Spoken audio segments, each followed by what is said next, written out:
Shalom, salam sejahtera bagi Mama Inang dan keluarga. Di Minggu tanggal 31 Januari 2021, firman Tuhan tentang perkataan Yesus yang penuh kuasa. Kita berdoa. Damai sejahtera Allah yang melampaui segala akal, memelihara hati dan pikiranmu dalam Kristus Yesus Tuhan kita. Amin. Sabda Tuhan di minggu hari ini tertulis dalam Injil Lukas 4 ayat 31 sampai 37. Dengarlah sabda Tuhan. Kemudian Yesus pergi ke Kapernaum, sebuah kota di Galilea, lalu mengajar di situ pada hari Sabat. Mereka takjub mendengar pengajarannya sebab perkataannya penuh kuasa. Di dalam rumah ibadat itu ada seorang yang kerasukan setan, dan ia berteriak dengan suara keras, "Hai engkau, Yesus orang Nazaret, apa urusanmu dengan kami? Engkau datang hendak membinasakan kami. Aku tahu siapa engkau, yang kudus dari Allah." Tetapi Yesus menghardiknya, katanya, "Diam, keluarlah daripadanya."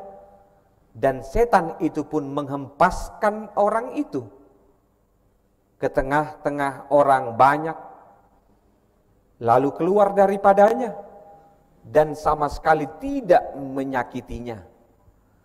Dan semua orang takjub, lalu berkata kepada yang lain, katanya, "Alangkah hebatnya perkataan ini, sebab dengan penuh wibawa dan kuasa ia memberi perintah kepada roh-roh jahat, dan mereka pun keluar. Dan tersebarlah berita tentang dia kemana-mana di daerah itu." Demikian sabda Tuhan. Saudaraku yang terkasih dalam Tuhan Yesus Kristus, bicara tentang kuasa adalah suatu yang luar biasa. Kuasa karena memiliki power.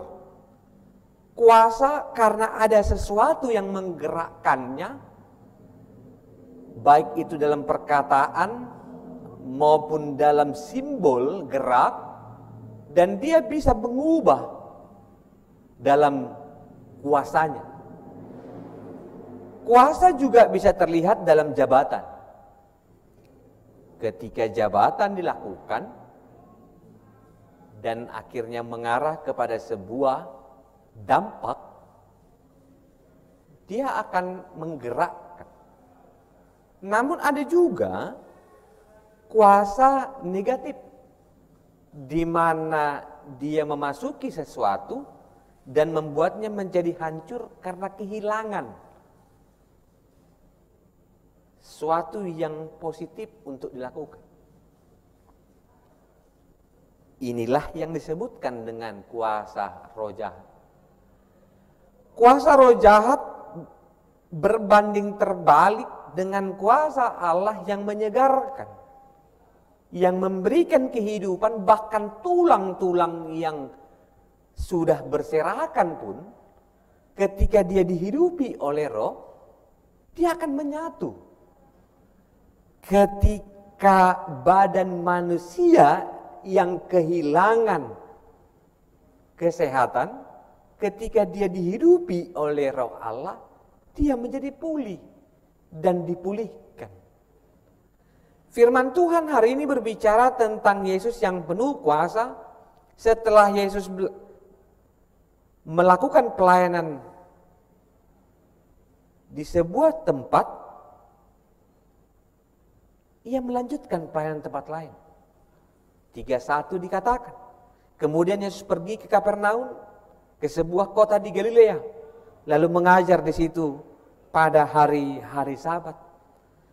Sebuah pelayanan yang telah diajarkan Yesus adalah pengajaran yang penuh kuasa, yang memberikan kepada setiap orang harapan. Dan roh itu pun ternyata berbanding dengan sesuatu yang jahat yang terjadi. Di mana itu? Di dalam rumah ibadat itu. Dan mungkin pikiran yang sederhana adalah, bagaimana mungkin roh jahat ada dalam rumah ibadah? Bagaimana mungkin begu ada di gereja? Bagaimana mungkin setan-setan yang ada boleh hidup di gereja? Ternyata dia tidak hidup sebagai entitas, namun dia hidup menghidupi dan hidup di tempat yang mampu dihidupinya. Setan mendengarkan suara Tuhan. Namun ketika suara itu menuju kepadanya, dia berontak. Dan dia keluar. Bukan karena dia ingin keluar. Namun suara yang mengarah kepadanya, yang mengatakan, diam, keluarlah daripadanya. Adalah sebuah kuasa dalam diri Allah, di mana kuasa itu memiliki otoritas. Sedangkan setan yang hadir tidak memiliki otoritas, namun memiliki kuasa untuk mengubah dan menghancurkan sesuatu yang dihidupinya. Saudaraku yang terkasih dalam Tuhan Yesus Kristus, menghidupi roh Allah akan lebih baik, bukan? Daripada menghidupi sesuatu yang negatif. Di mana yang negatif itu kita simbolkan tadi sebagai kuasa dari setan. Firman Tuhan mengajarkan dari mana datangnya kuasa, dari firman dan perkataan Yesus itu. Mendengarkan firman Tuhan adalah sebuah cara di mana kita dihidupi, diperlengkapi dengan kuasa Allah, dan di kuasa yang samalah memberikan kesempatan keutuhan kepada kita untuk melanjutkan perintah yang diperintahkan oleh Tuhan. Mari katakan dalam dirimu, menerima Tuhan, menerima kuasanya. Namun menerima kuasa Tuhan bukan suatu hal yang gampang, bukan? Pada suatu hari ada seorang yang pernah berbicara tentang firman Tuhan. Dia jago sekali untuk menyampaikan segala sesuatu. Dan seorang pernah berkata kepadanya, apakah engkau mempercayai apa yang engkau katakan itu? Dia terdiam. Dan dia pergi ke suatu tempat. Dan dia ajak temannya yang bertanya tadi. Dia jawab, ya saya tidak percaya, namun orang lain percaya. Ini sesuatu yang sangat menggelikan, bukan, ketika kita yang percaya kepada Tuhan, namun kita tidak percaya dari apa yang kita sampaikan. Hingga akhirnya kita pun harus melihat dengan lebih dalam. Apakah setiap orang yang percaya dan mendengar firman Tuhan akan memiliki kuasa untuk melakukan mukjizat, melakukan sesuatu yang berkuasa dalam perkataannya? Firman Tuhan sekali lagi mengatakan bahwa mendengar firman Tuhan dan harus direspon dengan rasa percaya. Orang-orang di Kapernaum bukanlah orang-orang yang baru dalam mendengar suara Tuhan. Orang-orang yang sama juga tahu benar bahwa dalam kehidupan mereka dekat dengan yang namanya okutisme. Mereka dekat dengan kebudayaan-kebudayaan yang mungkin mengadopsi dan akhirnya menjadi sebuah budaya sinkretis, di mana mencampurkan aduk kepercayaannya dengan kepercayaan yang lama. Dan kebiasaan itu mengantarkan mereka untuk tidak bisa menempatkan mana suara Allah, mana suara yang mereka anggap berasal dari Allah. Saudaraku yang terkasih, bicara tentang suara yang penuh kuasa, responlah dengan sebuah ketekunan. Respon yang ditawarkan oleh orang banyak adalah mereka kaget. Dan kekagetan mereka kagum. Dan orang yang kagum belum tentu percaya. Orang yang percaya harus masuk. Ketika saya melihat ada sebuah orang yang bisa melakukan magician, dia bisa menghilangkan kartu, bisa mendatangkan benda-benda baru dari tangan yang kosong, mungkin saya akan takjub. Namun saya terkadang tak percaya padanya. Rasa takjub kepada kita yang dipakai oleh Injil Lukas adalah rasa takjub di mana perasaan wah itu, di mana Allah menyembuhkan, Allah memulihkan. Namun rasa memulihkan itu adalah sesuatu yang dipertanyakan. Karena yang diinginkan oleh Tuhan,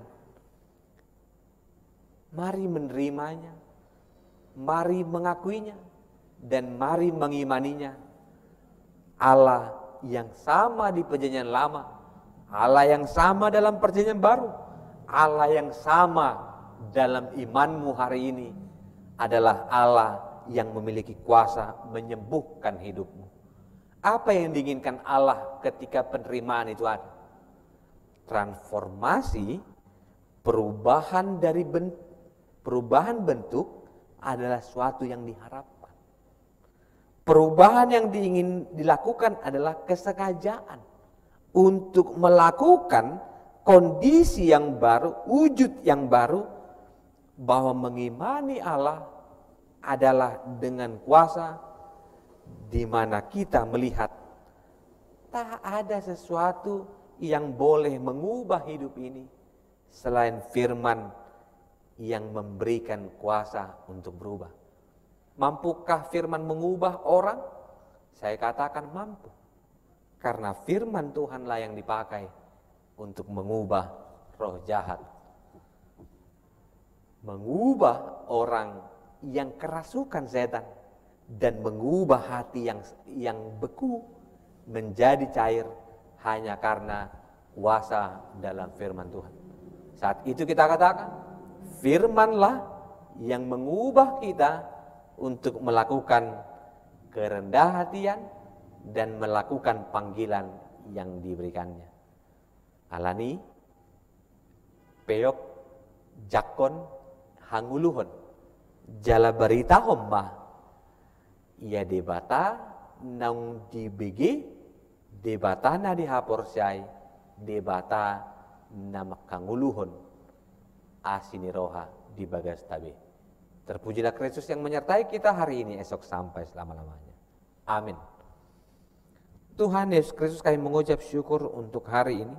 Kami melihat kembali ada sebuah kesempatan yang Tuhan berikan, di mana ketidakpedulian, ketidakmampuan dan tidak kuasanya kami untuk melihat dan membantu orang yang dalam kesengsaraannya.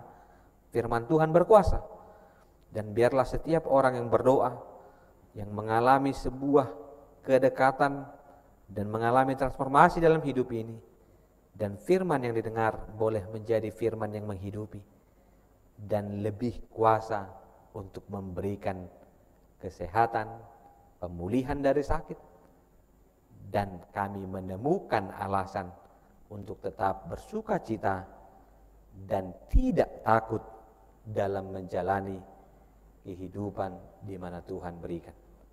Amin.